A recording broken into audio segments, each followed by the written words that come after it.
পশ্চিম মেদিনীপুরের পিংলায় কলেজ ছাত্রীকে শ্লীলতাহানির অভিযোগ পুলিশ কনস্টেবলের বিরুদ্ধে। বিশ্বজিৎ ভৌমিক নামে অভিযুক্ত ওই পুলিশ কনস্টেবলকে গ্রেপ্তার করেছে পুলিশ। অভিযুক্ত ওই কর্মী বর্তমানে দীঘা ট্রাফিকে কর্মরত। প্রথম বর্ষের ওই কলেজ ছাত্রী সন্ধ্যাবেলায় কম্পিউটার ক্লাস শেষে বাড়ি ফেরার সময় রাস্তার মধ্যে তার শ্লীলতাহানির চেষ্টা করা হয়। স্থানীয় বাসিন্দারা টের পেয়ে অভিযুক্ত কনস্টেবলকে হাতে নাতে ধরে ফেলেন। আতঙ্কিত ছাত্রী তার মাকে ফোন করলে সেই সময় উপস্থিত থাকা পিংলার বিধায়ক স্বাগতা মান্না তৎক্ষণাৎ পিংলা থানার ওসিকে জানান এবং ঘটনাস্থলে পৌঁছন। পুলিশ অভিযুক্তকে আটক করে আইনি ব্যবস্থা শুরু করেছে। এই ঘটনার তীব্র নিন্দা করে বিধায়ক স্বাগতা মান্না প্রাক্তন শাসক দলকে নিশানা করেছেন।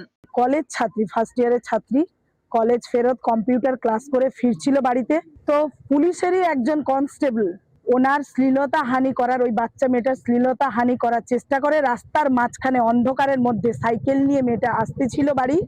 মেয়েটা চিৎকার করার পরেও ও ছেড়ে দিয়ে চলে যায়।